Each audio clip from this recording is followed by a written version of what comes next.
To save her seriously ill husband's life, the woman kowtowed step by step and knelt through 3,000 stone steps. Along the way, her legs were scraped bloody by the stone steps. She nearly fainted several times but never gave up. Her perseverance and deep affection moved the master, and she successfully obtained 2 plants of Jiankanlian, a rare medicinal herb. The master instructed that the 2 herbs must be taken 3 years apart to completely eliminate the root of the illness. The woman kept this medical advice firmly in mind.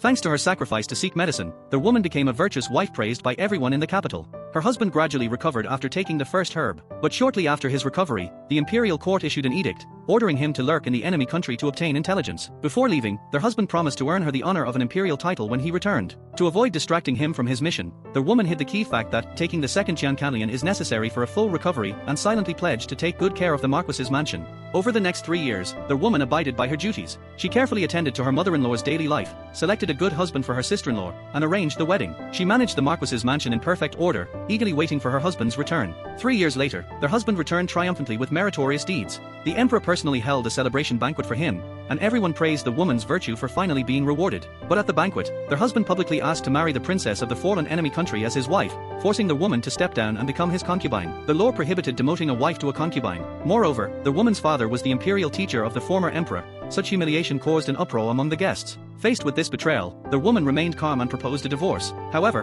her husband threatened her with deceiving the emperor and disregarding the throne, and her parents-in-law urged her to consider the overall situation, completely forgetting her 3 years of efforts. The princess then claimed she was pregnant with their husband's child to force the woman to back down, and their husband defended the princess throughout. On their way back, the mother-in-law forced the woman to walk from the palace to the Marquis's mansion. No longer enduring, the woman firmly revealed that the carriage the mother-in-law was riding was her dowry, borrowed only after the mother-in-law had actively begged for it. She ordered someone to ask her mother-in-law to get off the carriage, then left with her maid, showing a strong stance. That night, learning the prime minister was severely poisoned, the woman offered the second Jiankanlian as a bargaining chip, asking him to help facilitate the divorce. The prime minister, surprised by her courage and sincerity, agreed to assist. While their husband's family dreamed of making the princess their legal wife and the woman a concubine, an imperial edict suddenly arrived. The emperor, admiring the woman's virtue, appointed her as the legitimate wife of the Marquis's mansion with an unshakable status. The fallen princess's title was revoked, and she was demoted to a concubine. The woman, already heartbroken, remained indifferent to the legitimate wife status and insisted on the divorce. Their husband's family threatened her with the interests of the 2 families' long-standing marriage,